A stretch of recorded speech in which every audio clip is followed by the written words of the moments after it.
Chapter 1. A Boy Born for Adventure. In the quiet town of Torquay, in 1821, a boy was born who would change the world. From the very start, Richard Francis Burton was no ordinary child. His early life was full of movement, excitement, and mystery. His family never stayed in one place for long. England, France, Italy, the world seemed to turn beneath his feet as his father, a soldier and doctor, moved the family from city to city, country to country. Little Richard was always on the go, never knowing where home really was, but he didn't mind. In fact, he loved it.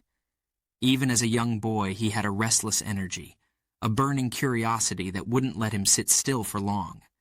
His eyes would wander beyond the walls of his home, staring out the window, imagining far-off lands, places he had only read about in books. Other children might have dreamed of becoming soldiers like their fathers, or doctors, or even businessmen. But Richard's dream was different, much bigger. He wasn't interested in the ordinary life that others seemed so ready to accept. He wanted more. He longed to see what lay beyond the familiar streets of Europe.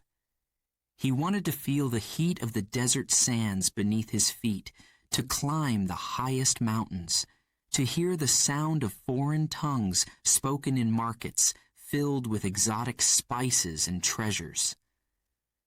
At a very young age, Richard fell in love with languages. While most children his age were struggling to master their native tongue, Richard had already begun learning French, Italian, and Latin. His ear was sharp, his memory sharper. By the time he was 10, he could hold entire conversations in languages that many adults would find difficult. But to him, it was more than just words.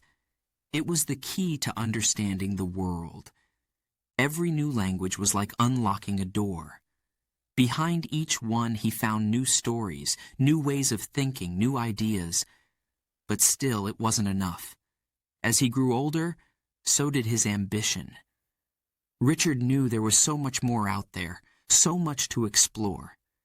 Yet, as he learned about the world from books, he realized how little he truly knew. Books could only take him so far. The real world was calling him, louder and louder, with every passing day. And soon Richard would answer, he didn't just read about adventure, he lived it. At age 21, Richard took a step that would change his life forever. He joined the East India Company Army, not just for a career, but for an opportunity. It was his ticket to India, a land of spices, palaces, jungles, and wonders he had only dreamed of. While most soldiers trained for battle, Richard trained for something else: the mastery of culture. India wasn't just another country to him. It was a world filled with mysteries he longed to uncover. He began learning Hindi, Urdu, and Persian, absorbing every word, every phrase, until he could speak as fluently as a native.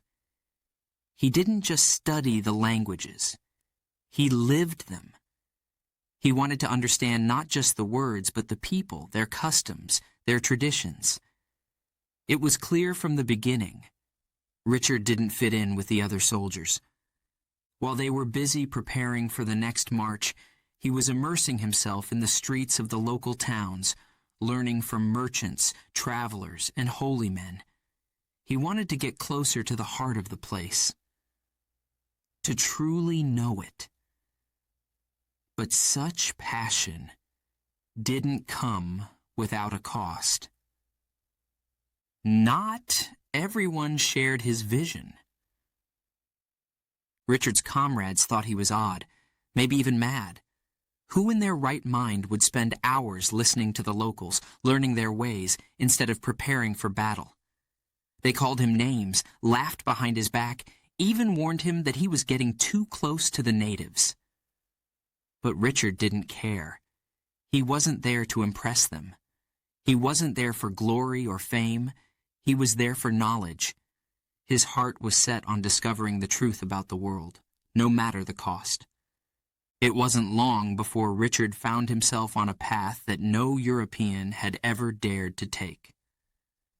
Danger was just another word for opportunity.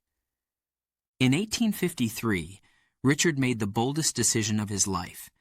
He would attempt something nearly unthinkable for a British officer, a pilgrimage to Mecca. Mecca, the holy city of Islam, was strictly forbidden to non-Muslims. But this was precisely what attracted him. Richard's desire to truly understand the Muslim world drove him to do the impossible. He disguised himself as an Arab, took on the identity of a Muslim pilgrim, and set out on the dangerous journey. Every step of the way, the risk was enormous. If discovered, he could be killed for entering the holy city. Yet he pressed on. His perfect command of Arabic and deep knowledge of local customs allowed him to blend in. He prayed in mosques, traveled across deserts, and even entered the sacred Kaaba, an act that no European before him had ever achieved. Richard didn't just read about Mecca. He experienced it with his own eyes. The heat of the desert, the sound of prayers in the early morning air, the sight of thousands of pilgrims, all united by faith. These were the moments he lived for. The danger only made the experience sweeter. This journey would become one of his greatest achievements, a testament to his determination and fearless spirit. He wasn't just a traveler. He was an explorer of the soul. Richard's adventures didn't stop there. No, they were only just beginning. He ventured into Africa, where few had dared to go, searching for the source of the great Nile River. Alongside fellow explorer John Hanning Speke, he plunged into the heart of Africa, facing disease, hunger, and the dangers of the wild. The jungle tested every ounce of his strength and will. Fever nearly took his life, and betrayal threatened to break his spirit. But Richard wouldn't let anything stop him. Though Speke would later claim the glory for discovering the Nile's source, it was Richard's courage and leadership that made the expedition possible. His name would forever be tied to the greatest mysteries of the earth. From Africa to Arabia, from India to Brazil, Burton would leave his mark on every land he touched. The world had its heroes, and then there was Richard Francis Burton. Burton was not just an explorer of lands, but an explorer of people. He was not content with merely discovering new places.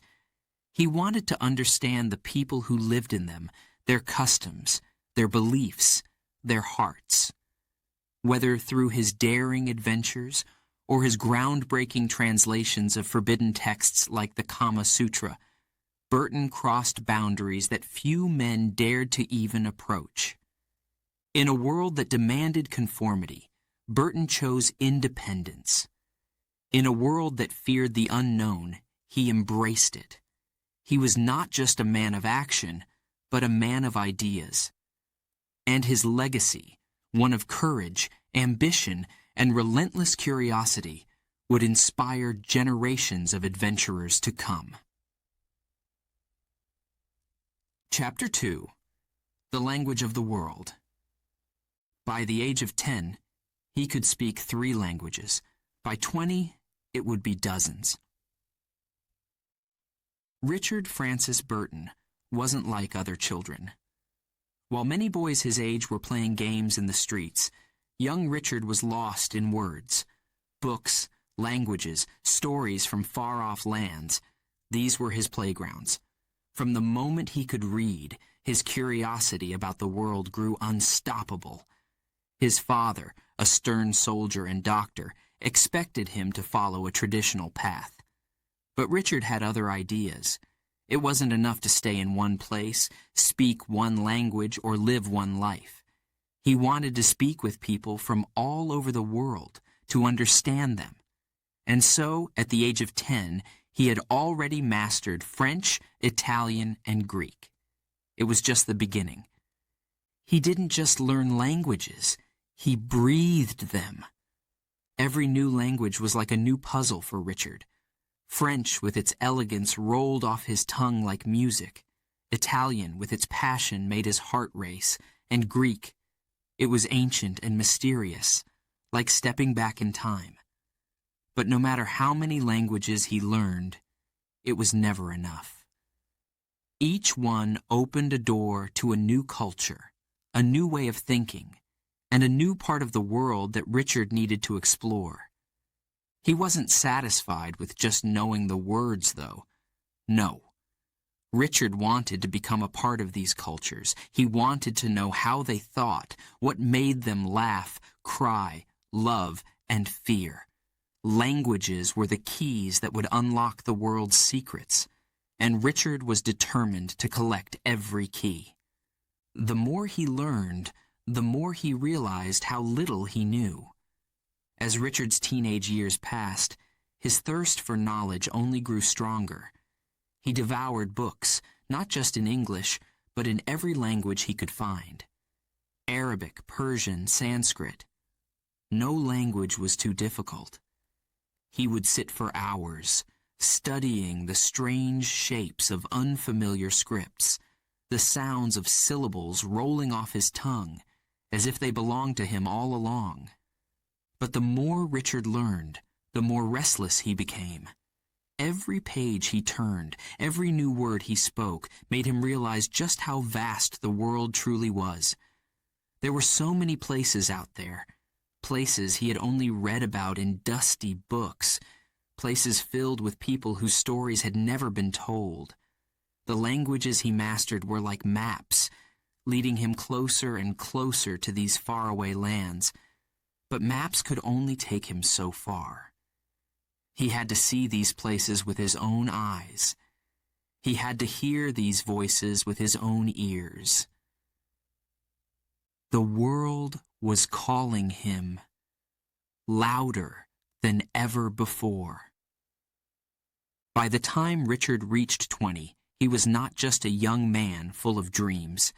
He was a linguistic prodigy. Dozens of languages flowed through him as easily as breathing.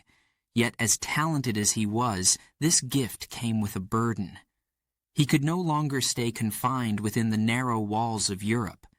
He couldn't stand the thought of only knowing the world from afar. He had to go out there, to the lands he had studied, the people whose voices whispered to him through books.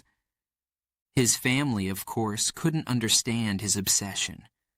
They wanted him to settle down, to find a respectable career. But how could Richard do that? How could he stay in one place when there were entire continents waiting to be explored, entire cultures waiting to be understood? He had already tasted the world through language, and now he needed to feast on it. There was no turning back now. But the world wasn't always kind to dreamers. Richard knew that the path ahead wouldn't be easy. The more he learned, the more he realized that the world wasn't just a place of beauty and discovery. It was also full of danger. There were harsh climates, unwelcoming people, political tensions, and diseases that could take a man's life in an instant. But none of that scared Richard. He had faced doubt, scorn, and even mockery from his peers before. Many of his classmates had called him crazy. Why would a young British man waste his time learning Arabic or Persian?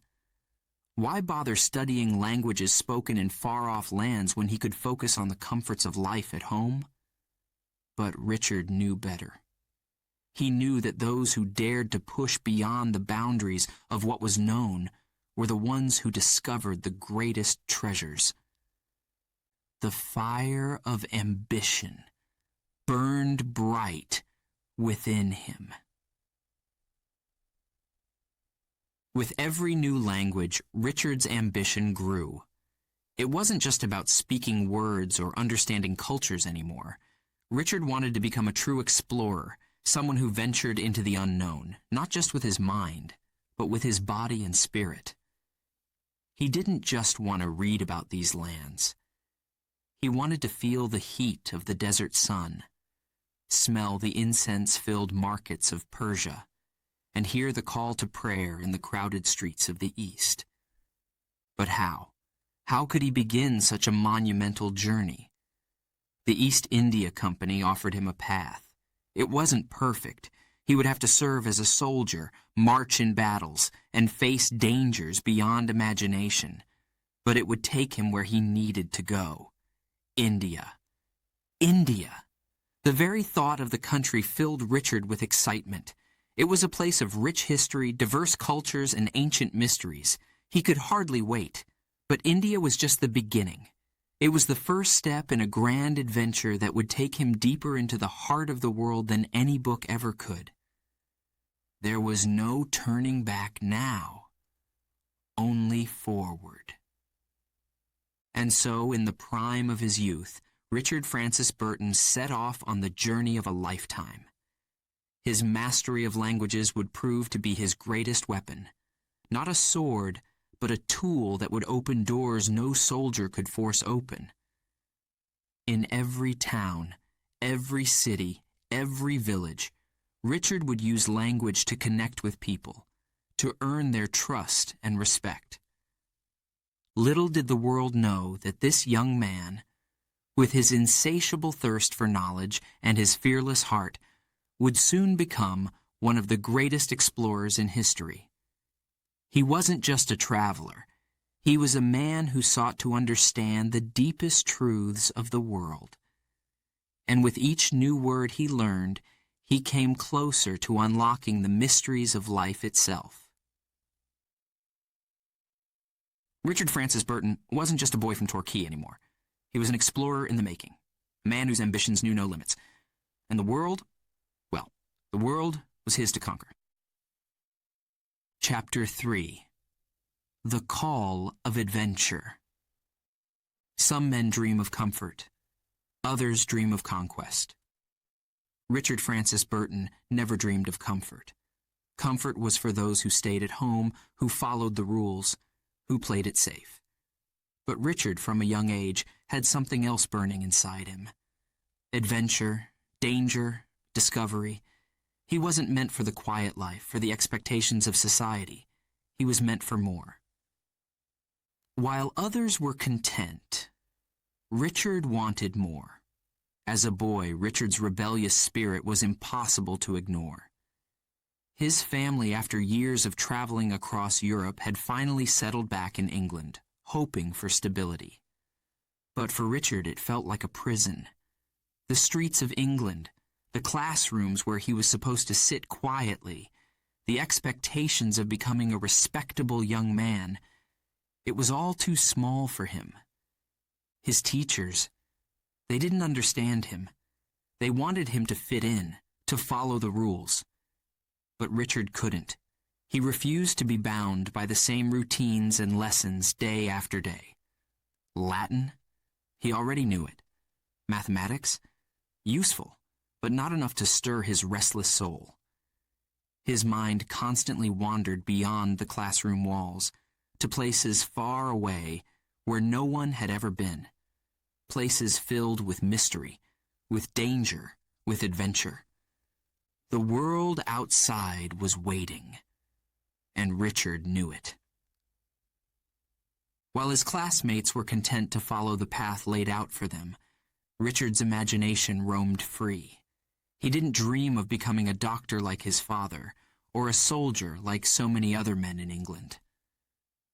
No, Richard dreamed of uncharted lands, of ancient cities, of unknown peoples. He would sit for hours, staring at maps, tracing his fingers along the borders of the unexplored. And as much as his family tried to keep him focused on the proper future, it became clear. Richard was not meant for an ordinary life. His heart, his soul, they were pulling him toward the unknown, toward something bigger than himself. A fire burned inside him, and no one could put it out. Richard's father, a strict and disciplined man, did his best to tame his son's wild spirit. He sent Richard to school after school, hoping the discipline would teach him to conform. But it was no use. The more restrictions placed on him, the more rebellious Richard became. When his father tried to steer him toward a career in medicine or law, Richard would scoff. Why settle for less, he thought, when the whole world is out there waiting? The more people pushed him to settle down, the more he craved the thrill of the unknown.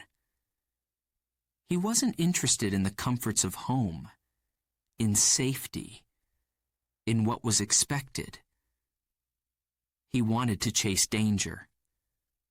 He sought excitement, not safety, danger, not comfort. While others his age were dreaming of stable lives, of careers, Richard dreamed of conquest, not of power over men, but of mastery over the unknown. The adventure he sought wasn't just about seeing new places. It was about pushing boundaries, about risk. Every danger, every challenge only made him more determined. And so, while others planned for futures that would keep them close to home, Richard began making plans of his own. Plans that would take him as far away as possible. His father may have wanted him to become a respectable gentleman, but Richard's destiny was different. The world was his to explore, and no one, not even his father, could hold him back. He wasn't meant for the confines of a classroom. Richard's days in school were filled with frustration. His teachers complained about his lack of focus. But how could they expect him to concentrate when his mind was already in faraway lands? While his classmates scribbled notes on history or geography, Richard was imagining himself living it. He wasn't satisfied with learning about the world from books. He needed to see it with his own eyes. He would sit at his desk, staring at the maps on the walls. The Amazon, the Himalayas, the deserts of Arabia, they called to him. The tiny lines and dots on the map represented real places, filled with real people, cultures, and secrets. Places he would one day walk. Places he would one day conquer. But adventure comes at a price. Richard's thirst for adventure was not without its challenges. His family, especially his father, wanted him to follow a more traditional path. They believed he should settle down, focus on his studies, and eventually make a respectable life for himself. But Richard couldn't. The call of adventure was too loud to ignore. At times, this caused tension in his household.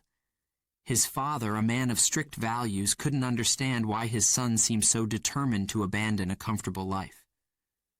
Why risk everything for uncertainty? He would ask. But Richard had no answer that would satisfy him. How could he explain that the unknown was where he felt most alive? The world outside was waiting. Despite the disapproval, despite the conflict, Richard's ambition never wavered. He spent hours studying maps, reading books about far-off places, memorizing the names of cities and rivers no one else around him had ever heard of. His love for languages deepened.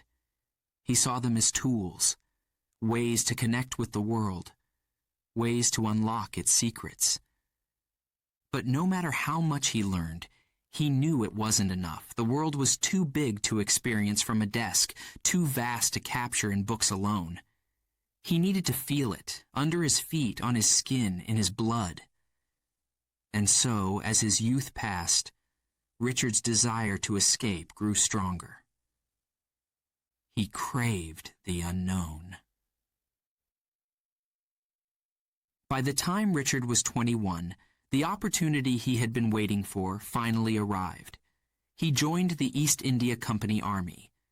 To some, it might have seemed like a simple career choice, a way to make a living, to serve the British Empire. But to Richard, it was much more than that. It was his ticket to the world. India, the land of legends, of palaces and jungles, of spices and mysteries. It was the place he had dreamed of for years. It wasn't just another destination on a map. It was a door to a new life, a life of adventure, of discovery, of testing his limits. For Richard, joining the army wasn't about fighting battles. It was about using it as a means to reach the places he had always wanted to see. There was no turning back, only forward. With every step he took, Richard knew that his life was about to change forever. The call of adventure was no longer just a whisper in his mind. It was a roar. His decision to join the East India Company wasn't just about escaping the confines of his old life. It was about embracing the life he had always been meant for. A life filled with risk, with danger, with discovery. And so, with his heart pounding and his eyes set on the horizon, Richard Francis Burton began his journey into the unknown. The world, with all its mysteries and challenges, was waiting for him. And Richard at last was ready to answer its call. Chapter 4. The Soldier's Path. The army seemed a perfect fit for a restless soul. At 21, Richard Francis Burton made a decision that would change his life forever. He joined the East India Company's army.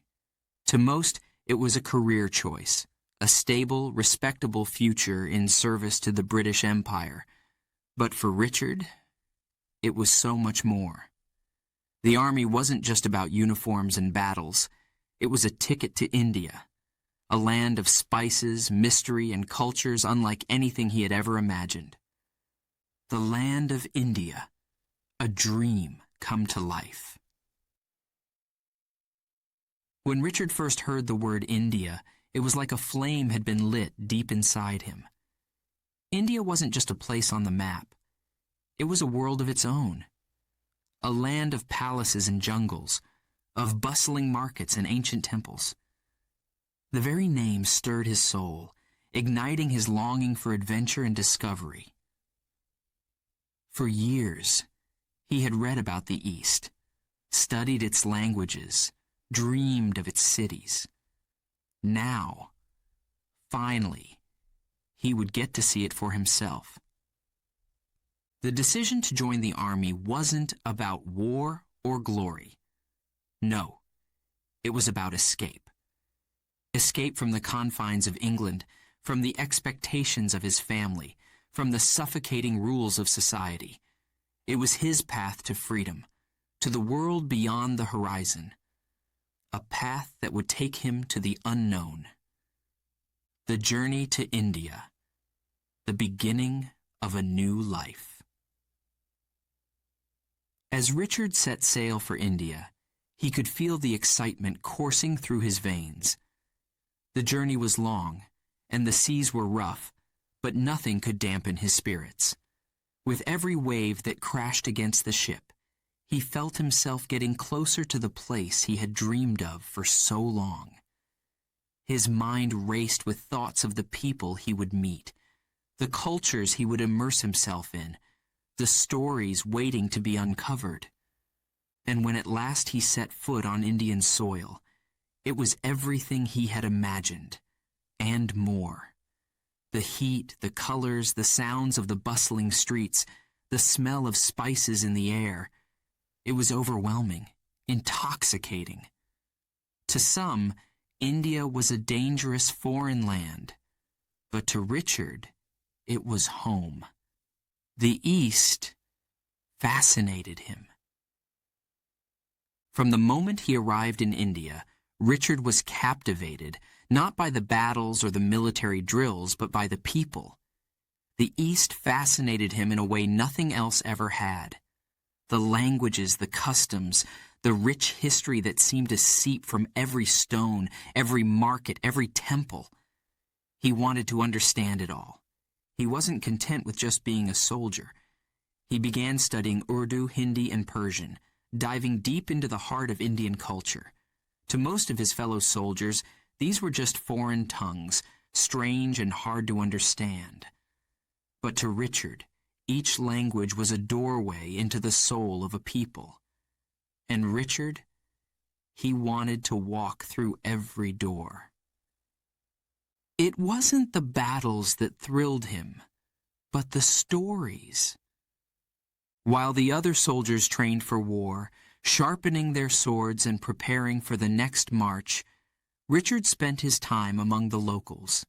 He walked the streets, visited the markets, and spoke to anyone who would talk to him. He listened to their stories, learning about their lives, their beliefs, their struggles. The more he learned, the more he wanted to know. The more stories he heard, the more his hunger for discovery grew. India wasn't just a country to conquer. To Richard, it was a land filled with secrets, with ancient knowledge and deep wisdom. He wasn't there to dominate. He was there to understand. And so, while his fellow soldiers focused on the battlefield, Richard's battlefield was the heart and soul of India itself. He became a student of the East. Richard's passion for learning was relentless. Every free moment he had, he spent studying. He devoured books in Urdu, Hindi, and Persian. He listened to the people, imitating their accents, mastering their dialects. Soon, he was speaking the local languages so fluently that even the native speakers were amazed. They didn't see him as just another British soldier. They saw him as someone who truly understood them. He was becoming more than just an outsider. He was becoming a part of the fabric of India. And the more he learned, the more he realized that his journey was only just beginning. There was still so much to see, so much to discover. The East India Company's army wasn't enough for him. Though Richard had joined the army, he soon realized that being a soldier wasn't where his true passion lay. Yes, the army had given him the chance to travel to India, but it wasn't enough. Marching in uniform, following orders, and preparing for battle, these things didn't excite him the way they did others. He didn't care for conquest or military glory. He cared for knowledge, for the adventure of the mind. He craved something deeper, something that would take him beyond the surface into the heart of mystery itself. And so, while his fellow soldiers marched, Richard marched to the beat of a different drum. He wasn't content with merely serving the British Empire. He wanted to explore the empires of the East. The people, the customs, the stories, these were his treasures. Richard didn't find joy in war or battle. His true treasures were the stories he collected, the customs he learned, the people he met. Every interaction, every conversation was a new piece of the puzzle he was putting together. A puzzle that would one day reveal the truths of the world. He wandered the streets of India, learning from the shopkeepers, the holy men, the merchants. They taught him about their gods, their traditions, their histories. Each story, each belief, each piece of knowledge was like a gem that Richard added to his growing collection. And through it all, Richard realized that his journey in the army wasn't about serving a kingdom. It was about serving his own quest for understanding. The world was his battlefield, and he was determined to explore every inch of it. But there was still so much more to discover. As much as he had learned in India, Richard knew that his quest for adventure wasn't over. India was just one part of the world. There were still so many lands left to explore, so many languages left to master, so many mysteries left to uncover. The call of the unknown was growing louder in his ears. He had become more than just a soldier. He had become an explorer, an adventurer, a man whose spirit could not be tamed. He had tasted the richness of the East, and now he hungered for more. The world was waiting, and Richard was ready. Richard's time in India had changed him forever. He was no longer just the restless boy from England dreaming of distant lands. He had walked those lands, learned their languages, listened to their stories, and yet he knew his journey was only just beginning. The army had given him the chance to start his adventure, but now he was ready to take it further. The world was waiting for him, filled with new lands, new challenges, and new wonders. And Richard, with his unshakable spirit and unquenchable thirst for knowledge, was more than ready to meet it. And so Richard Francis Burton marched forward, not just as a soldier, but as a man on a mission. The path ahead was full of mystery and danger, but that's exactly what he craved. His journey had only just begun. Chapter 5. An Outcast Among Outcasts. Burton never fit in, and that was his greatest strength. From the moment Richard Francis Burton set foot in the East India Company's army, he knew he was different. While other soldiers focused on military drills, battlefield tactics, and upholding British authority, Richard was consumed by something entirely different. The people around him, the languages they spoke, the customs they practiced, the stories they carried with them. But this obsession didn't make him popular. Far from it. In the army, Burton quickly became an outcast. He was seen as strange, even dangerous. And yet, it was this very difference that gave him his strength. They called him mad, but he didn't care. Among his fellow soldiers, Burton was a mystery. He would sit in the barracks poring over books in Urdu, Persian, and Arabic, while the others sharpened their swords and talked of home. He would wander through local markets, speaking to merchants in their own languages, while his comrades kept their distance, unsure of why anyone would bother with the natives. They laughed at him, called him mad, even questioned his loyalty. "Why are you wasting your time?" they would say. "These people are beneath us." But Richard didn't see it that way. In his eyes, the world wasn't divided by empires, borders, or skin color. It was a tapestry of stories, of cultures, of lives waiting to be understood. For him, every person was a book waiting to be read, and every language was a key to unlocking a new world. So he let them laugh, let them call him mad. Because while they focused on war, Richard was focused on learning, and he knew that what he was learning was far more valuable. He refused to accept British superiority, and that made him dangerous. At the heart of Richard's struggle was his refusal to accept the idea that the British were somehow superior to the people they ruled. His fellow soldiers believed they were there to civilize the East, to teach the locals the ways of the empire. But Richard saw the truth. He saw the richness of the cultures around him, the depth of the histories, the wisdom in their traditions. He knew that the British had as much to learn from these people as they had to teach. But this attitude didn't sit well with the officers.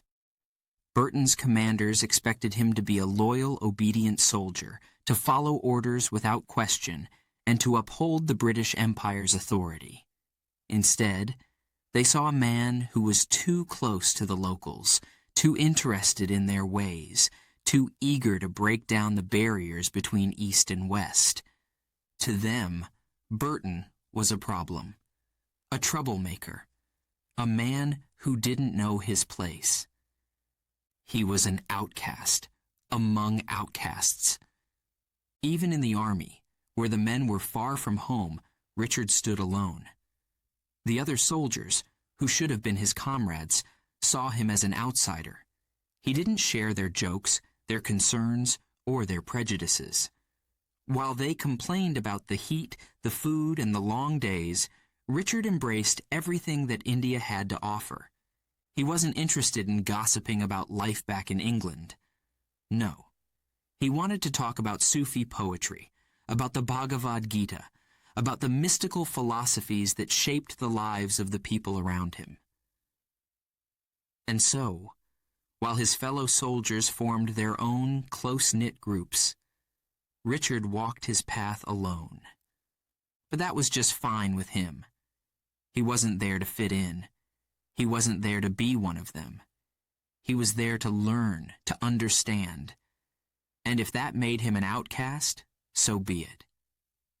Each new experience brought him closer to the heart of the world. While the other soldiers stayed within the safe confines of their barracks, Richard wandered. He ventured into places where no British soldier dared to go. He spent hours in the company of scholars, priests, and merchants, drinking tea, listening to their stories, absorbing their wisdom. He walked through temples and mosques, watched ceremonies, and studied the rituals of the people around him. Every new experience brought him closer to the heart of the world he so desperately wanted to understand. But this desire to immerse himself in local life wasn't without its challenges. Many of the locals were suspicious of him, unsure of why a British soldier would be so interested in their ways. Some even saw him as a threat, a man who was gathering information for the Empire. But Richard's sincerity shone through. Slowly, people began to trust him. They realized that he wasn't like the others. He wasn't there to judge or control. He was there to learn.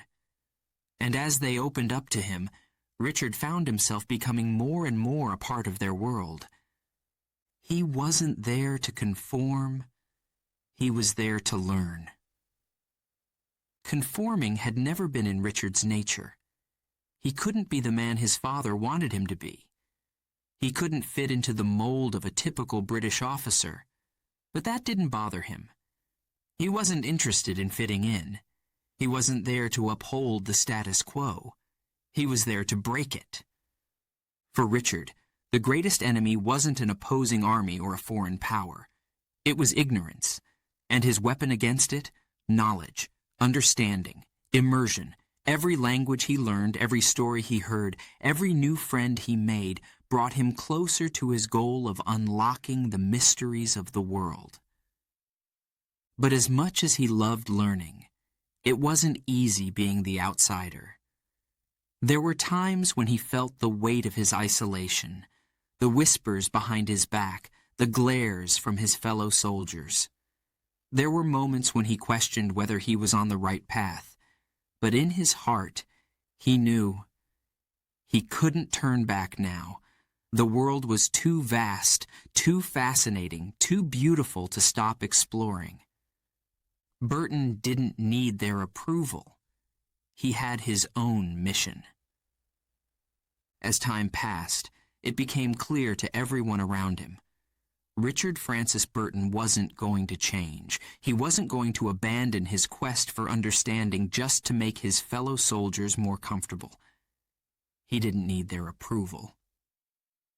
He didn't need to fit into their world. He had his own mission. And so, while the others continued to see him as an outcast, Richard thrived in his isolation. His time in India, surrounded by the rich tapestry of languages, cultures, and beliefs, was shaping him into something far more than just a soldier. He was becoming a true explorer, not of lands, but of people. Each step forward was a step closer to the truth. In the end, being an outcast became Richard's greatest strength. It gave him the freedom to follow his own path, to question everything, to break away from the constraints of British superiority and see the world for what it truly was, a vast, interconnected web of stories and experiences, each one as valuable as the last. Every day in India was a step forward on that path. Every conversation, every new word he learned, every piece of wisdom he uncovered brought him closer to the truth he had been seeking since he was a boy. And as the world around him unfolded in all its complexity and beauty, Richard knew he had only scratched the surface. There was still so much more to see, to learn, to understand, and he was ready to go deeper, ready to take on whatever challenges lay ahead. Richard Francis Burton, the outcast among outcasts, was just getting started. Chapter 6. The Pilgrimage in Disguise. What better way to understand a people than to become one of them? Richard Francis Burton was never content with merely observing the world from afar. He didn't want to stand on the outside, looking in. He wanted to immerse himself completely. And so, in one of the most daring acts of his life, he decided to do something that few Europeans had ever attempted: a pilgrimage to Mecca. For non-Muslims, this journey was strictly forbidden. To enter the holy city as an outsider was a crime punishable by death. But for Richard, this only made the challenge more thrilling. He wanted to experience what so few had ever dared: to walk among the faithful, to pray in the sacred mosques, to see the Kaaba with his own eyes. The risk was immense, but so was the reward. Disguised as a Muslim pilgrim, Burton risked everything. Burton knew that to succeed, he couldn't simply act the part. He had to become the part. He had spent years studying Arabic, mastering the language until he spoke it as fluently as a native. But it wasn't just the language that he needed. He had to know the customs, the rituals, the unwritten rules that governed every aspect of life in the Muslim world. And so Richard spent months preparing for the journey. He practiced the ways of the pilgrims, learned how to pray, how to dress, how to behave in the company of the devout. His disguise had to be flawless. One slip, one wrong word, and his life would be forfeit. But to Richard, this was all part of the adventure. The greater the risk, the greater the thrill. When the day finally came, Richard donned the traditional white robes of a Muslim pilgrim. His skin, darkened by the sun, and his deep understanding of Arab culture made him blend in with the crowds. With his heart pounding and his mind sharp, he set off on the journey of a lifetime. The desert stretched out before him, vast and endless. The road to Mecca was long and dangerous. The desert stretched for miles, its sands shimmering under the scorching sun. As Burton traveled with the other pilgrims, he felt the weight of the risk he was taking. Every glance from a stranger, every whispered conversation was a reminder that he was living a lie. If anyone suspected he wasn't truly one of them, if anyone questioned his identity, it could all be over in an instant. But rather than fear, Burton felt a deep excitement. He had spent his whole life craving the unknown, and now he was living in the heart of it. The desert winds howled around him as the caravan moved forward, and with every step, he felt himself getting closer to his goal. He walked among the faithful, one of them in every way. Arriving in Mecca, Burton's heart raced with a mixture of awe and anticipation. The streets were filled with pilgrims from every corner of the Muslim world, all united in their faith. The air was thick with the sound of prayers, the call to prayer echoing through the city as the faithful gathered to worship. Burton moved among them, blending in perfectly. He prayed in the mosques, following the rituals he had learned so well. He recited the verses of the Quran with the same devotion as those around him, his voice merging with the thousands of others lifted in prayer. In those moments, Richard wasn't just an observer. He was part of something much bigger. He wasn't simply pretending to be a Muslim pilgrim. He had become one. The experience was more powerful than he had ever imagined. And yet, even as he stood in the holiest of cities with the sacred Kaaba before him, Richard felt a familiar hunger rising inside him. He wanted more. The danger only fueled his passion. The risk of discovery was always there. One wrong step, one misplaced word, and his entire journey would come crashing down. But for Richard, the danger was what made the experience so intense. It sharpened his senses, made every moment feel alive. In Mecca, Richard met countless people, each with their own stories, their own dreams and fears. He listened to the tales of other pilgrims, learned about their lives, their homelands, and their beliefs. Every conversation was a window into a new world, and Richard couldn't get enough. He wasn't just learning about Islam, he was learning about humanity. The pilgrimage was more than just a religious journey. It was a journey of the soul, a test of endurance, faith, and understanding. And through it all, Richard knew he was getting closer to the heart of the world he had always sought. To be truly understood, one must live as others do. This was the philosophy that had driven Richard since his youth. He had always believed that to truly understand a people, you couldn't just study them from a distance. You had to live as they did, to walk in their shoes, to experience their joys and their sorrows. And now in Mecca, Richard was living this belief to its fullest. He prayed side by side with the other pilgrims, his forehead pressed to the ground, his body moving with theirs in perfect unison. He fasted as they did from sunrise to sunset. He endured the hardships of the desert journey, felt the exhaustion in his bones, but pushed forward just as they did. And through it all, he felt a deep connection, not just to the people around him, but to the human experience itself. Few Europeans had ever dared to do what he did. What Richard was doing was unthinkable to most Europeans. The idea of disguising oneself as a Muslim, risking death to enter Mecca, was beyond the limits of what most men would even consider. But Richard wasn't like most men. He wasn't interested in safety, in comfort, in doing what was expected. He was driven by a relentless need to discover, to experience, to understand, and the greater the challenge, the more he thrived. Every day in Mecca was a new test, a new opportunity to prove to himself that he could go further, that he could push the boundaries of what was possible. And with every step he took, he felt himself moving closer to the truth he had been searching for all his life. He wanted more, always more.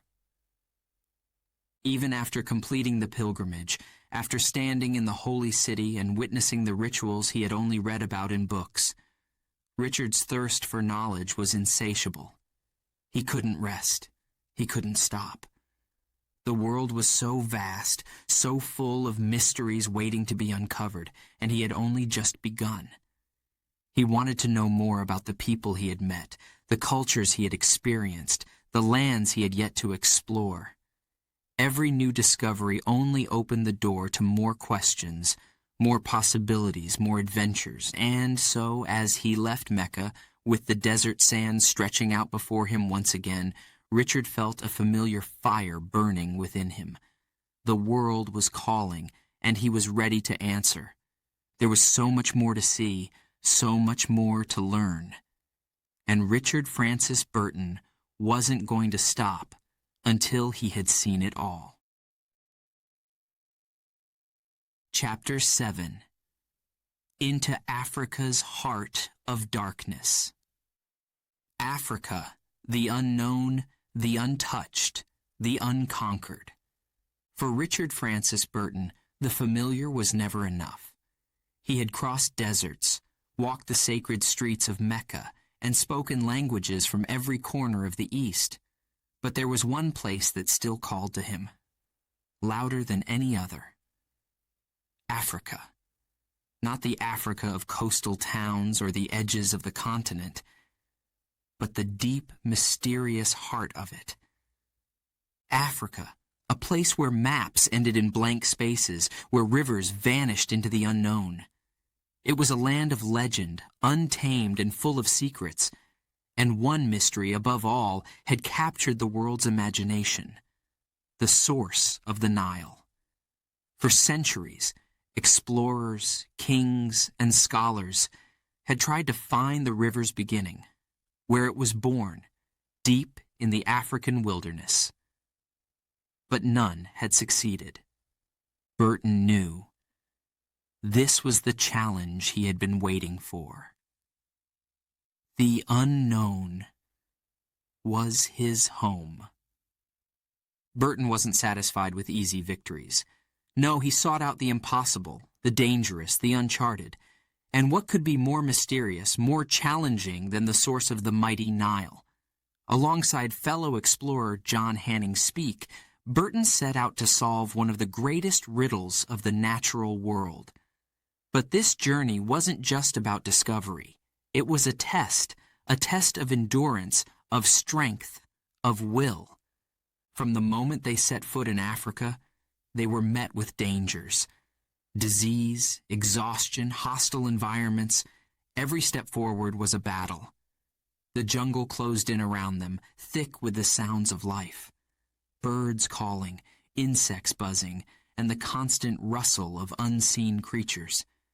The air was heavy, oppressive. But this was exactly where Richard felt most alive. The jungle didn't welcome them. It swallowed them whole. The deeper they went into Africa, the more the jungle seemed to consume them. The thick, humid air clung to their skin. The dense trees blocked out the sun, casting long shadows over their path. At night, the sounds of wild animals echoed through the camp, making sleep nearly impossible. Burton and his team were always on edge, watching, listening for any sign of danger. Malaria struck Burton early on, leaving him weak, feverish, and struggling to move. But he refused to give up. The sickness, the pain, it was just another obstacle, another challenge to overcome. As his body burned with fever, his mind remained sharp, focused on the goal ahead, the source of the Nile. That was all that mattered. Speke, too, suffered from the harsh conditions. They were both pushed to their limits, their bodies breaking down under the strain of the journey. But neither man was willing to quit. They were explorers, men of iron will, driven by a thirst for the unknown that couldn't be quenched by mere discomfort or danger. The journey was perilous, but the mystery drove them forward. Each day was a test of survival. The sun scorched their skin by day, while the cold crept in at night. Their supplies dwindled as they moved further into uncharted territory. The men who accompanied them, guides, porters, soldiers, began to lose hope. They whispered of turning back, of the dangers that lay ahead. But Richard's eyes burned with determination. "This is what we came for," he would say, "the unknown, the untouched, the unconquered." There was no turning back for Burton. No matter how bad the fever got, no matter how rough the terrain, the call of the Nile was too strong to ignore. He could almost feel the river, deep within the heart of Africa, waiting for him. It had been waiting for centuries, waiting for someone bold enough to find it, to trace its path, to uncover its secrets. Burton knew that man had to be him. Danger lurked at every turn, but Burton pressed on. The jungles weren't just unforgiving, they were deadly. Disease wasn't the only threat. Tribes that had never seen outsiders watched them from the shadows, and wild animals stalked the land. There were moments when their survival hung by a thread, moments when everything could have been lost. But Burton's courage never wavered. In fact, The closer they came to death, the more alive he felt. At one point, they had to cross a dangerous stretch of land known for its hostile inhabitants. Armed with nothing but his knowledge of local dialects and his indomitable spirit, Burton faced the leaders of these tribes. He spoke to them not with force, but with respect. He knew that understanding the people, just as he had in Mecca, was the key to navigating the dangers ahead. And his gamble paid off. They were allowed to pass, narrowly escaping what could have been a deadly confrontation. The exhaustion, the fever, the unknown, they became his constant companions. As the days dragged on, Burton's body grew weaker. The fever came in waves, leaving him drenched in sweat, trembling with chills. His mind, however, remained clear, focused. Every night he lay awake, hearing the endless hum of the jungle around him, wondering if the Nile was just beyond the next bend, just over the next ridge. But Africa wasn't ready to give up its secrets easily. Every mile felt like a battle against nature itself. Rivers blocked their path, dense forests slowed their progress, and monsoon rains soaked them to the bone. Supplies ran low and morale dropped. Speak urged Burton to turn back, to accept defeat. But Burton couldn't, not yet.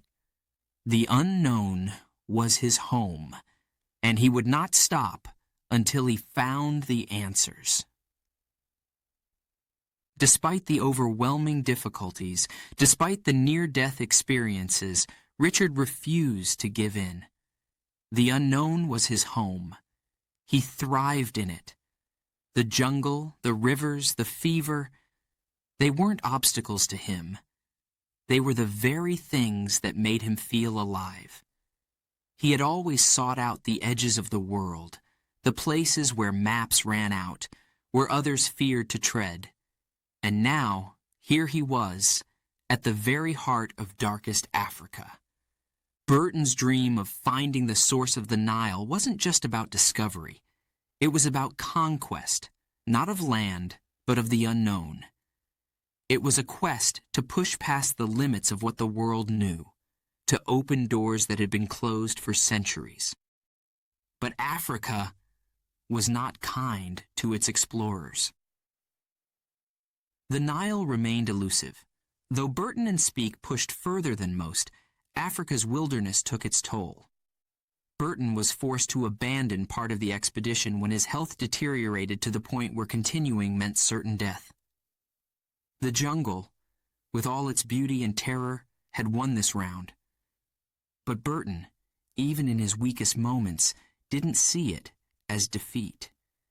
To him, the journey itself, the struggle, the risk, the closeness to death, was what made it all worthwhile. Speke would later claim to have discovered the source of the Nile on his own, leaving Burton's contributions in shadow. Their partnership would fracture under the weight of rivalry, and history would remember their expedition as a story of both triumph and betrayal. But for Burton, the true victory was never in the glory or recognition. It was in the experience itself. The heart of darkness had tested him, and he had survived. Africa had been the ultimate test. It had pushed Richard Francis Burton to the brink of death, challenged his mind, body, and spirit.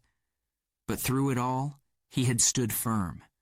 The jungle had tested him, but it had not broken him.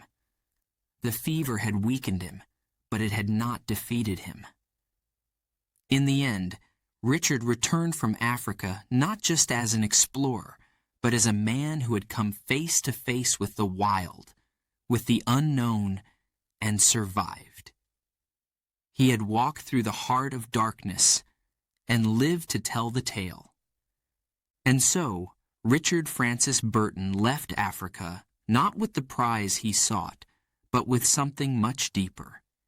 He had seen what few others had ever seen.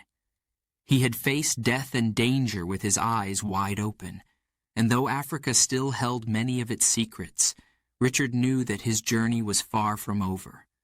The world was vast, and there was still so much more to explore. Chapter 8.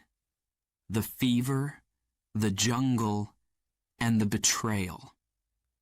The jungle takes what it wants. The African jungle was more than just a place. It was a living, breathing entity. The thick vines, the towering trees, the suffocating heat. All of it seemed to conspire against those who dared to explore its depths. Richard Francis Burton had already learned this, but the jungle had more to teach him, more to take. And it started with his health. The deeper they ventured into Africa, the more brutal the conditions became. The air was heavy, thick with moisture. The mosquitoes swarmed in clouds, and the constant hum of unseen insects filled the air. Burton pushed forward despite it all, but no man, no matter how strong, could escape the jungle's grip forever. The fever struck him down, like a thief in the night. Burton had survived many things: disease, hardship, danger. But the fever that took hold of him deep in the African wilderness was like nothing he had ever experienced. It came suddenly, in the middle of the night.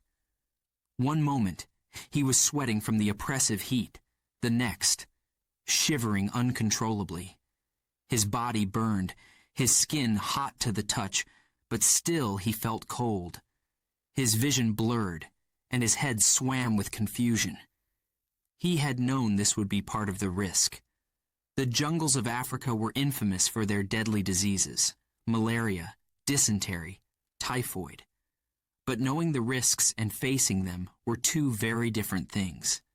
As his strength ebbed away, Burton could feel the jungle closing in around him, like a predator waiting for its moment to strike. Delirium set in, and so did doubt. For days, Burton lay in his tent, his body racked with fever. He couldn't tell day from night, and his mind drifted in and out of delirium. The sounds of the jungle echoed around him, the distant cries of animals, the relentless buzzing of insects, the whisper of leaves rustling in the humid breeze. In his fevered dreams, the jungle seemed to taunt him. As he lay there, barely able to move, doubt began to creep in. For the first time in his life, Richard wondered if this might be the end of his journey. He had always believed in pushing forward, no matter the cost. But now, trapped in his own body, helpless against the sickness that ravaged him, he couldn't help but wonder, had he come too far? Speak, the betrayal that would change everything. While Burton battled the fever, his companion, John Hanning Speke, was growing restless. The two men had set out on this journey together, but as the days dragged on, it became clear that they were driven by very different motives. Speke was ambitious, eager to claim glory. He had always been the quieter one, the follower. But now, with Burton weakened, Speke saw an opportunity. Burton could sense it, even through the haze of fever.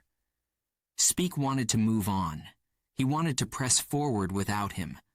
The source of the Nile was so close, Speke could taste it. And with Burton too sick to continue, he knew this was his chance to claim the discovery for himself. Richard, too weak to fight, could do nothing to stop him. Speke left him behind, and the bond between them shattered. One morning, Burton awoke to find Speke gone. The camp was quieter than usual, and a deep sense of unease settled over him. His fever still burned, but his mind was sharp enough to understand what had happened. Speke had left, gone ahead without him, pushing forward to find the source of the Nile alone. The betrayal cut deep.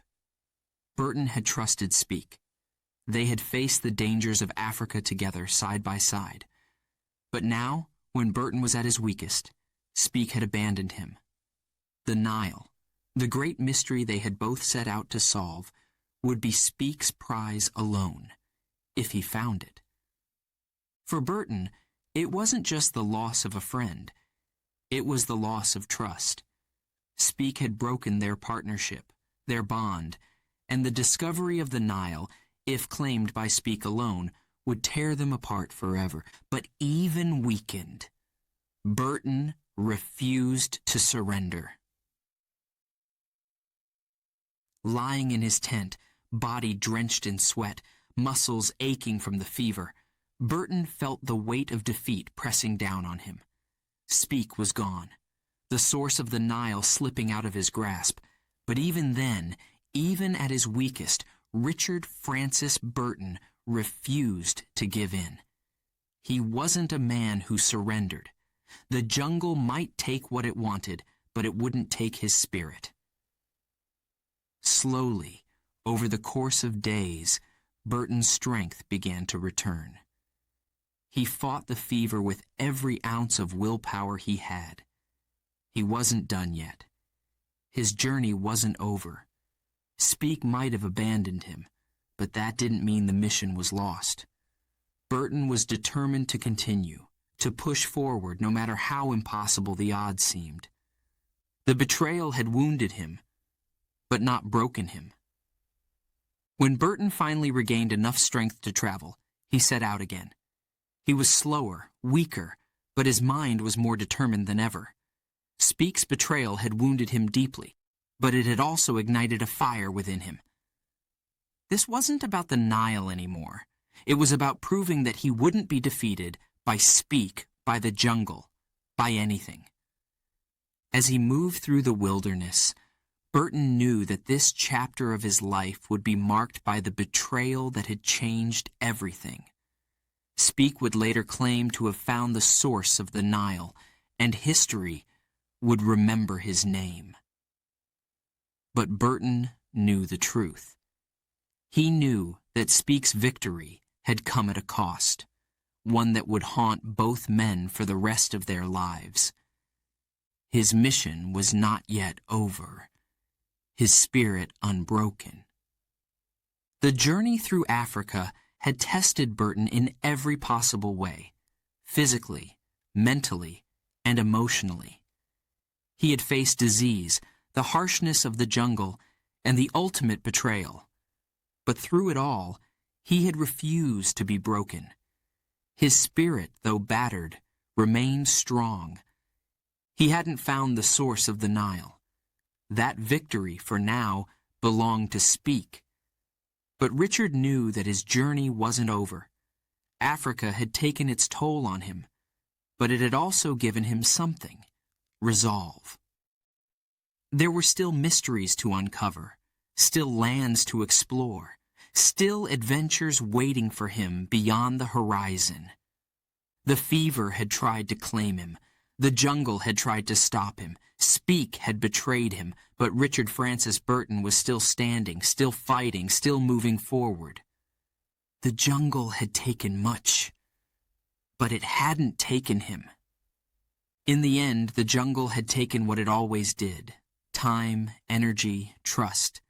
It had claimed lives, broken friendships, and shattered dreams. But it hadn't taken Burton's spirit. He had survived the fever, the isolation, the betrayal. He had looked into the heart of the wild and come out the other side, changed but undefeated. And so, Richard Francis Burton left Africa behind, knowing that his story was far from over. The betrayal of Speke would linger, but it wouldn't define him. There were still more adventures ahead, more lands to discover, and more mysteries to solve. Richard had been tested, and he had survived. The jungle hadn't beaten him. Nothing could. Chapter 9. The Duel of Honor. Some betrayals cannot be forgiven.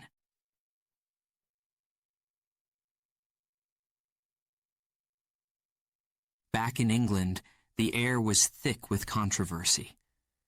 Richard Francis Burton had returned from Africa, exhausted but unbroken. He had endured fever, danger, and betrayal, yet his name was not on the lips of those who celebrated the discovery of the Nile. Instead, it was John Hanning Speke, his former companion, who was hailed as the hero. Speke, the man who had left Burton behind in the wilds of Africa, now stood in the light of fame and glory. He had claimed to find the source of the great Nile River, a discovery that had captured the world's imagination. But Burton knew the truth. Speke's triumph was built on a foundation of betrayal. And for Burton, that wound cut deeper than the fever that had almost claimed his life. Burton's contributions, overshadowed by lies. The newspapers, the Royal Geographical Society, the public, they all celebrated Speke's achievement. His name appeared in the headlines, his speeches were met with applause, and his version of events painted him as the man who had conquered the heart of Africa. Burton, on the other hand, was cast into the shadows. His role in the expedition, his leadership, his struggles, all were overlooked. But Richard was not a man to take such insults lightly. He had given everything for the expedition. Their journey had been his idea, his ambition. And now, Speke's claim threatened to erase everything he had fought for. Burton's blood boiled with rage. He could not, would not let this betrayal go unanswered. Accusations flew, insults were exchanged. The tension between Burton and Speke grew impossible to ignore. At first, there were whispers, rumors that Burton was unhappy with Speke's version of events, but soon the whispers turned into accusations. Burton publicly questioned Speke's claim to have found the true source of the Nile. He demanded proof, evidence, something more than Speke's word. Speke, in turn, attacked Burton's character, painting him as a man driven by jealousy. He claimed that Burton's illness had left him unable to continue the journey, and that he alone had finished what they had set out to do. The tension between them grew sharper, the insults more cutting, until finally it could no longer be contained. A duel. Not with swords, but with reputations. In Victorian England, where a man's honor meant everything, there was only one way to settle such a bitter feud. A duel. But this wasn't a duel with swords or pistols. No, this was a duel of reputations. A battle for the truth. It would take place in the most public arena of all, the halls of the Royal Geographical Society.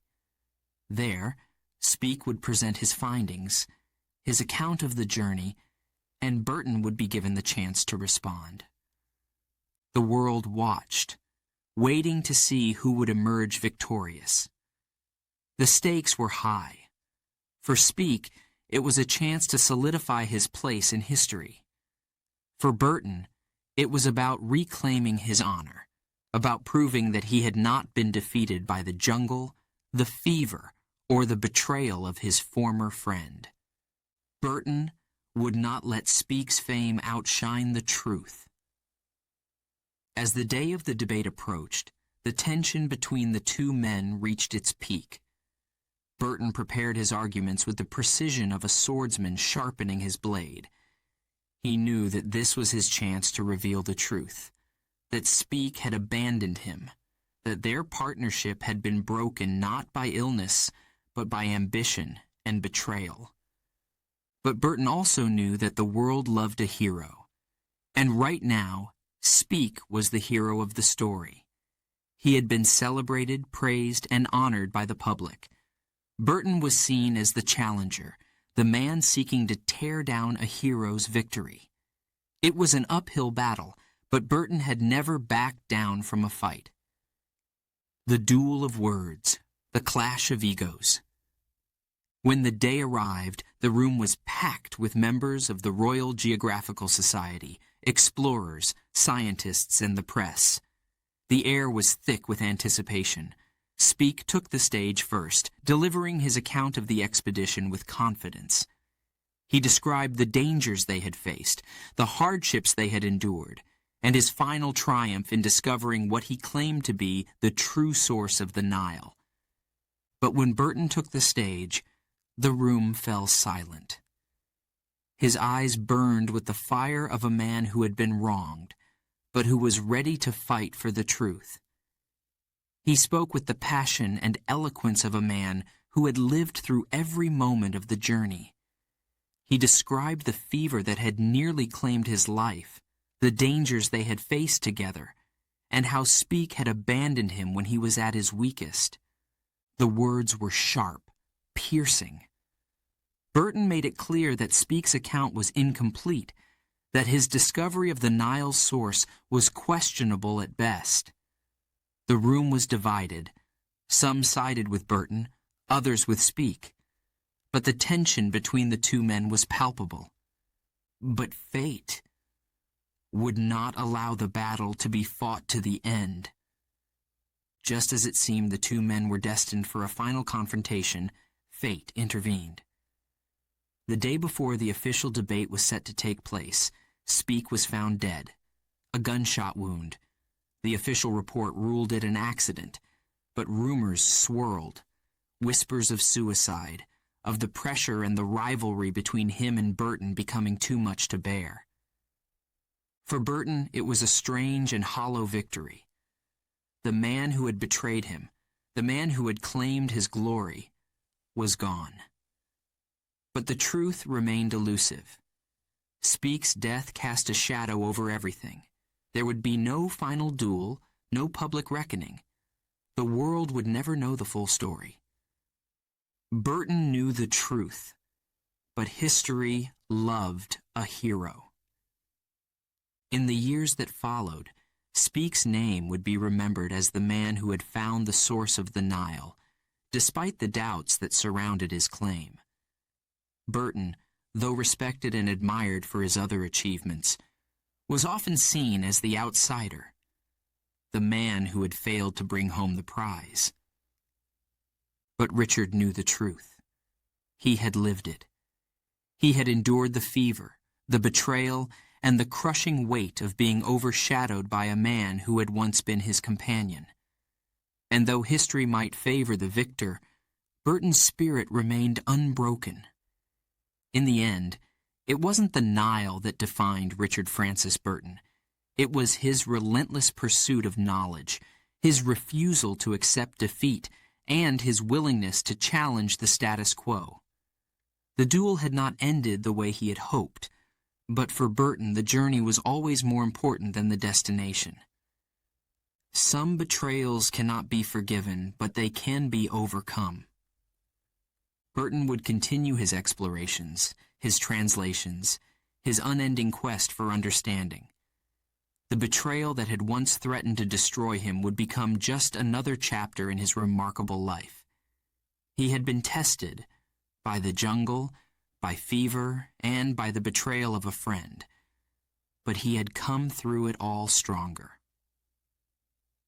In the end, Richard Francis Burton's name would not be tied to one discovery, one moment of triumph. His legacy would be that of a man who challenged the world, who refused to conform, who fought for truth, even when the odds were against him. The duel of honor had not been fought with swords, but it had shaped the man he would become. Chapter 10. Secrets of the Kama Sutra. He didn't just explore the world, he explored its forbidden corners. Richard Francis Burton wasn't content with merely traveling to distant lands. No, his curiosity ran far deeper. While most explorers sought to map unknown territories, Burton wanted to understand the hearts and minds of the people who lived there. For him, no aspect of life, no matter how secret or forbidden, was off limits. And in this spirit, he set his sights on translating a text that would shock the very core of Victorian England, the Kama Sutra.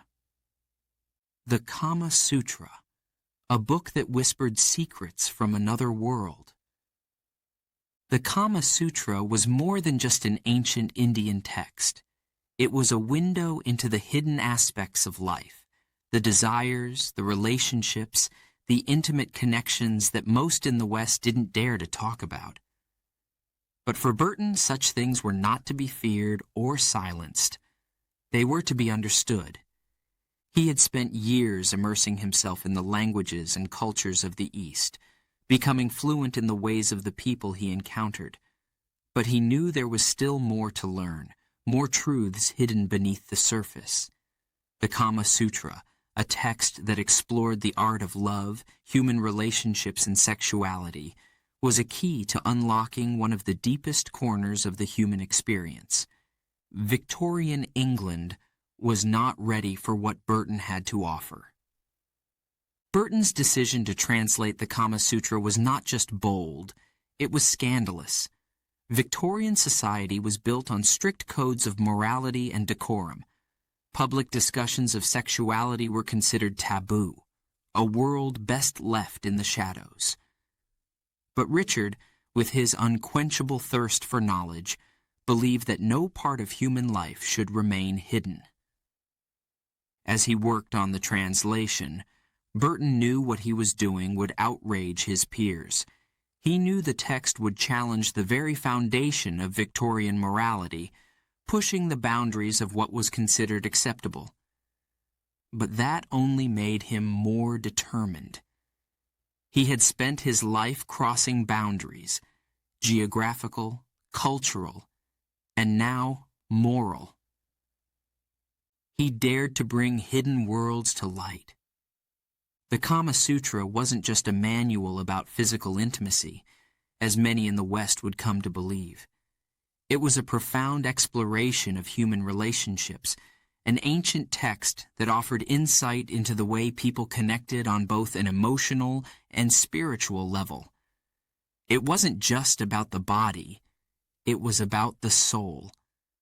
But Victorian England wasn't ready to see it that way. Burton's translation was met with shock, horror, and a deep sense of scandal. How could an Englishman, a man of the empire, dare to bring such a text into the public eye? How could he speak of things that no one dared mention in polite society? For Burton, no aspect of human life was off limits. Richard's fascination with the Kama Sutra wasn't just about challenging the status quo. For him, it was about understanding people completely. He had always believed that if you truly wanted to know a culture, you couldn't just study its politics, its history, or its geography. You had to go deeper, into its stories, its beliefs, its intimate corners. You had to explore the things people didn't talk about. Sexuality, for Burton, was just another part of the human experience. It was a powerful force, shaping lives, relationships, and societies. To ignore it, to pretend it didn't exist, was to ignore a vital part of what it meant to be human. And so, despite the risks to his reputation, despite the criticism and condemnation, Burton pushed forward with his translation. It wasn't enough to know places. He wanted to understand people, completely. Burton's life had always been about exploration, but it was never just about discovering new places.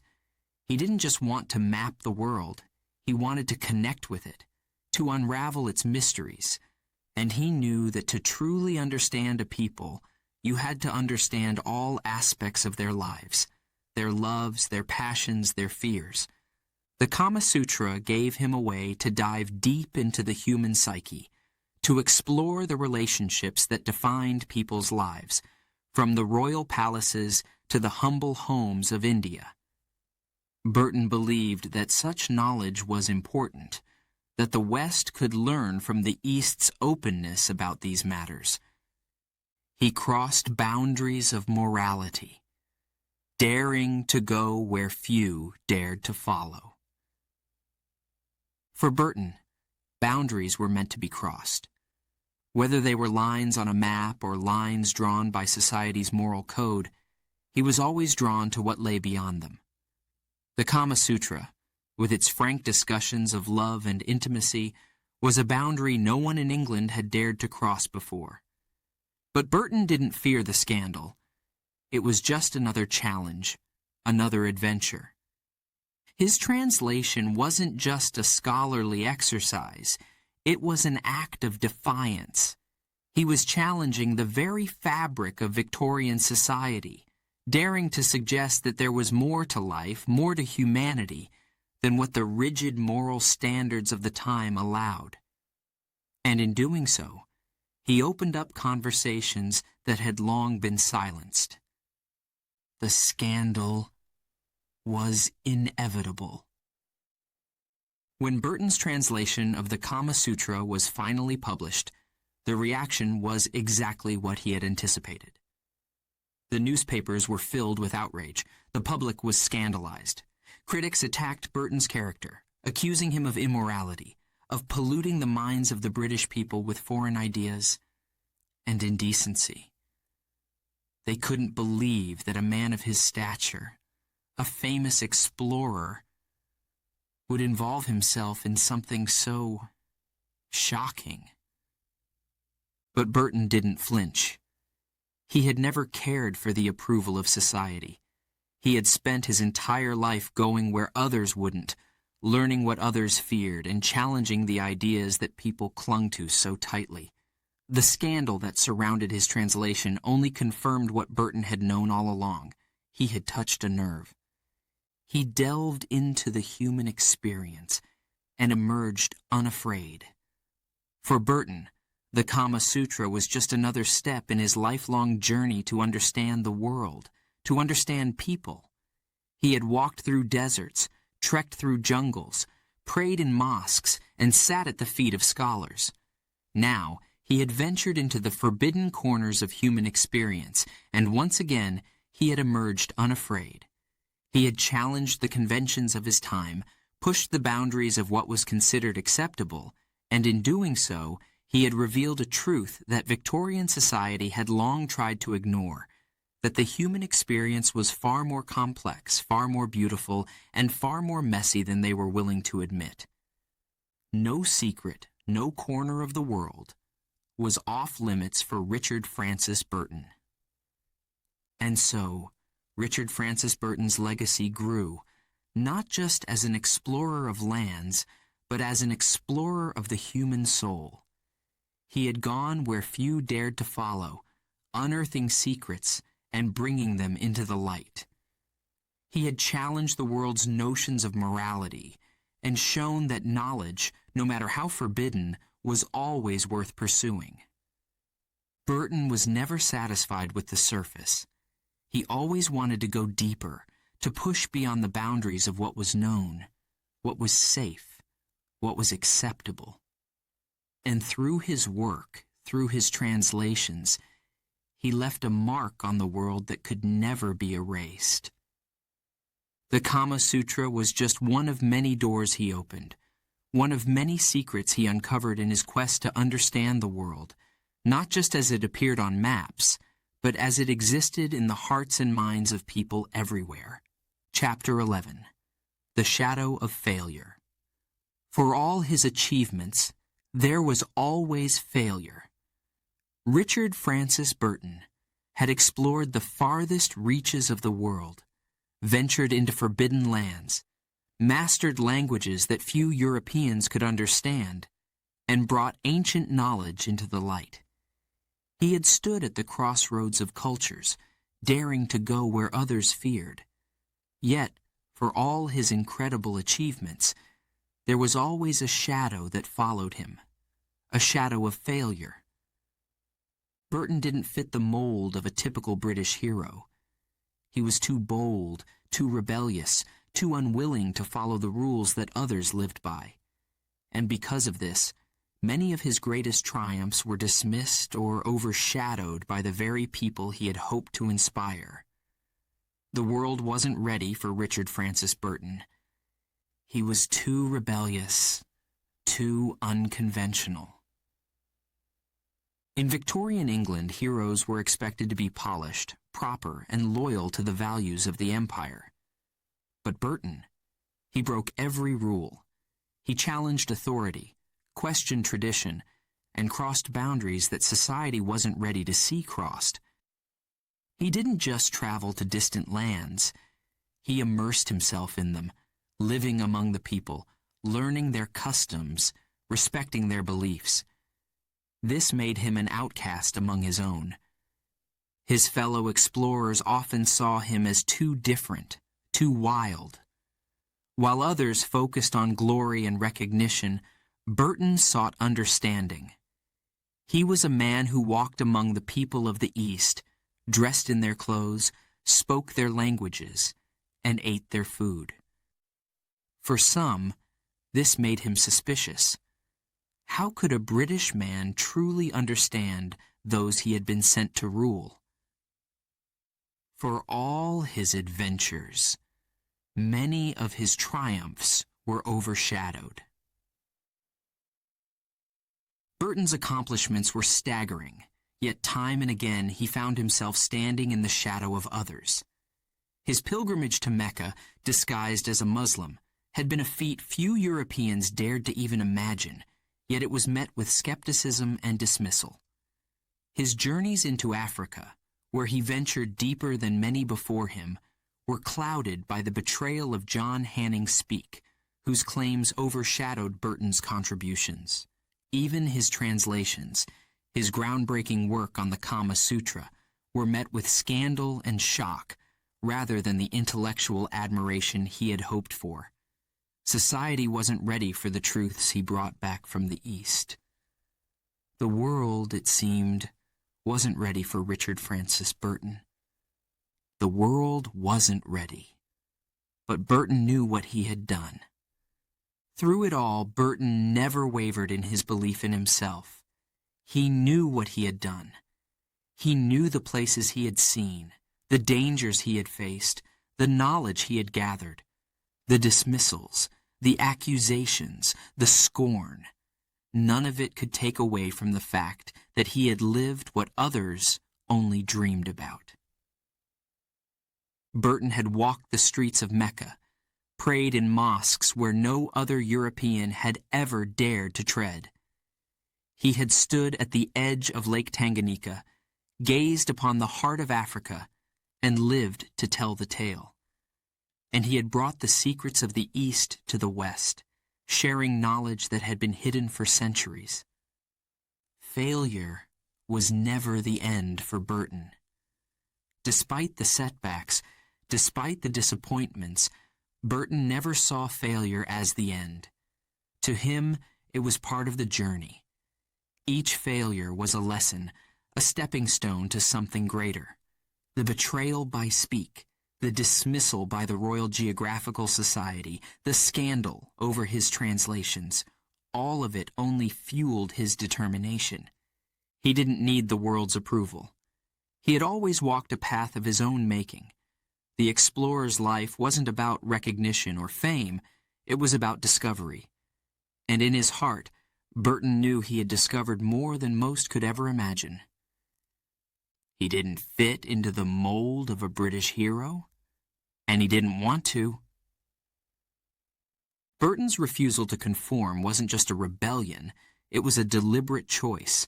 He wasn't interested in becoming the kind of hero Victorian England wanted. He wasn't there to uphold the status quo. He was there to push boundaries, to challenge the way people saw the world, to explore not just lands but ideas, cultures, and people. His life wasn't defined by the traditional markers of success. It was defined by his relentless curiosity, his desire to experience the world in its truest form, free from the restrictions of empire and tradition. Burton wanted to understand the world, not conquer it. Many of his achievements were claimed by others. One of the greatest sources of frustration in Burton's life was seeing his accomplishments claimed by others. Speke's name became associated with the discovery of the Nile's source. while Burton's role in the expedition was pushed to the side. His groundbreaking work on exploring African territories, his daring pilgrimage to Mecca, and his profound translations were often overshadowed by more politically acceptable figures. But Burton didn't let this define him. He knew the truth of what he had done. He knew that his contributions, though often unrecognized in his time, would stand the test of history. The world would catch up to him one day. The world would catch up to him one day. For Richard Francis Burton, the idea of legacy was something that stretched beyond the present. He didn't live for immediate recognition. He lived for the pursuit of truth, for the love of exploration, for the thrill of breaking boundaries. He knew that one day the world would understand what he had done. They would see that he had been ahead of his time, that his rebellious spirit had been necessary to push the world forward. Burton had planted seeds of knowledge, of understanding, of cultural exchange, that would take root long after he was gone. The recognition would come, but it wasn't his driving force. His driving force was always the next mystery, the next boundary to cross. For all his achievements, there was always failure. But failure was never the end. In the end, Richard Francis Burton's life was one of uncompromising exploration, both of the world and of the human spirit. Yes, there were failures. Yes, there were moments when he was dismissed, overlooked, and overshadowed. But those failures only made him stronger. They only sharpened his resolve to keep pushing forward, to keep discovering, to keep challenging the world around him. For Burton, the journey was always more important than the destination. And though the world may have been slow to recognize his contributions, he knew that his life's work had made an impact, one that would echo far beyond his time. Richard Francis Burton had faced the shadow of failure, but he had never let it defeat him. He had lived his life on his own terms, and that, in the end, was the greatest success of all. Chapter 12. The Explorer of All Things. Richard Francis Burton was more than just a man. He was a force. By the time Richard Francis Burton reached the later years of his life, he had become more than just an explorer of distant lands. He was an explorer of truth, of the human soul, of the hidden and the forbidden. His name was whispered with a mix of awe and controversy. A man who had dared to push beyond every limit, cultural, moral, and intellectual. He was not just seeking new places, he was seeking understanding. Burton's hunger for knowledge never waned, not even as he grew older. If anything, it grew more intense, more focused. He had mapped uncharted territories, walked through deserts, and stood at the edge of civilizations unknown to his peers.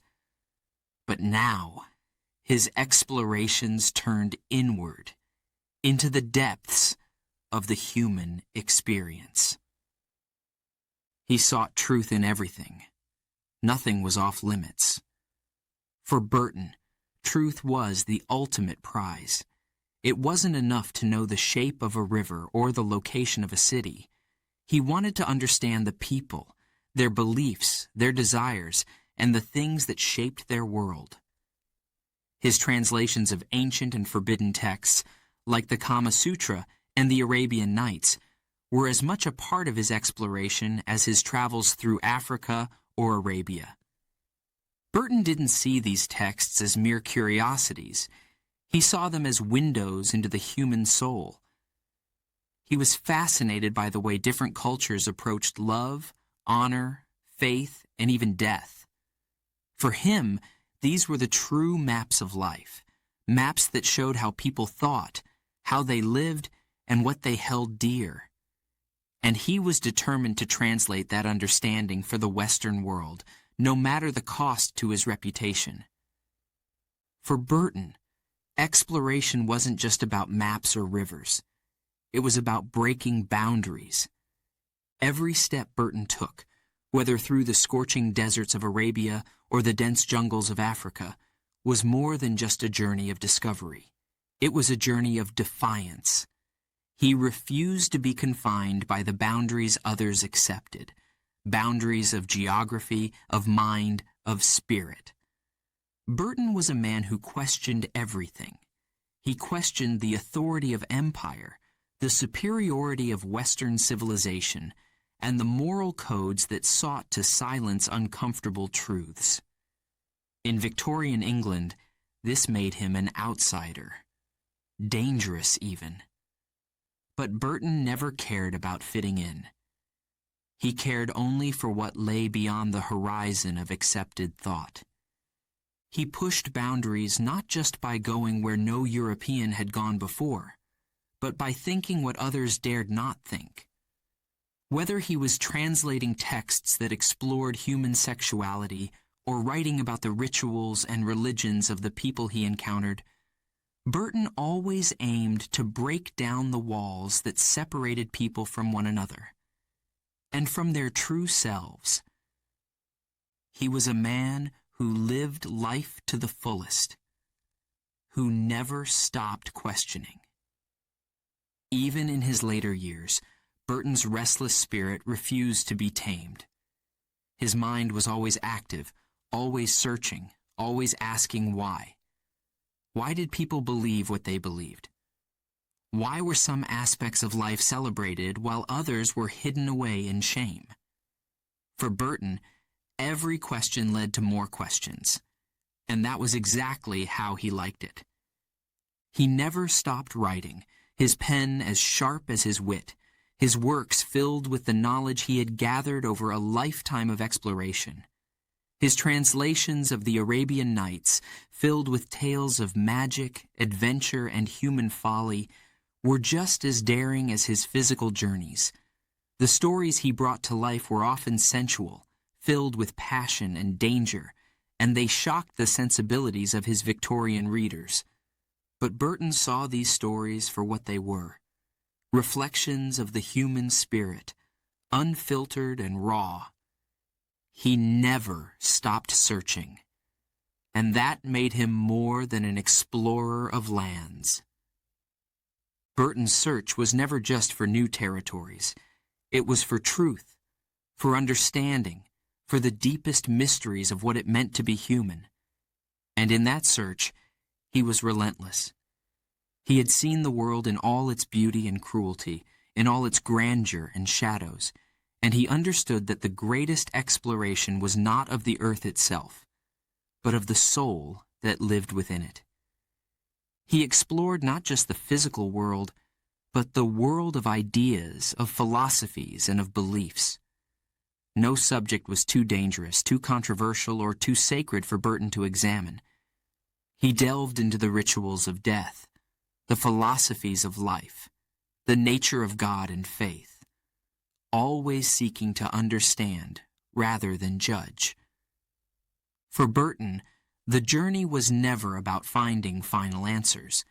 It was about embracing the unknown, accepting that life itself was a mystery, one that could only be explored, never fully solved. Burton was one of history's greatest explorers, not just of lands, but of life itself. Richard Francis Burton's life was a testament to the idea that exploration was not confined to maps and geographical discoveries.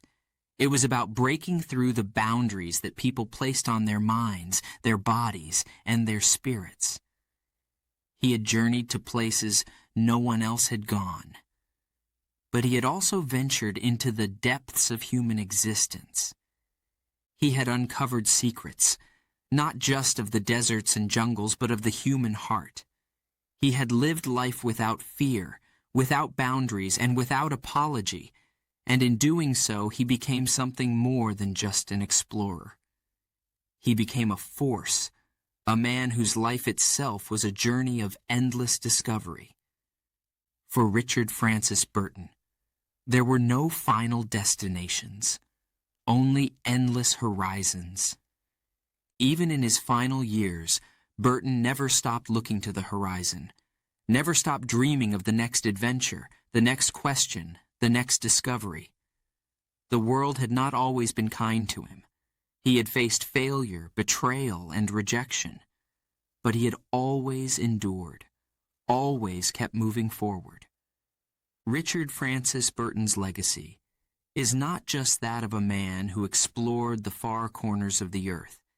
It is the legacy of a man who challenged the world to think differently, to question its assumptions, and to embrace the unknown. He was an explorer of all things, of land, of mind, of spirit. And in the end, his greatest discovery was not a place, but the limitless possibilities of the human soul.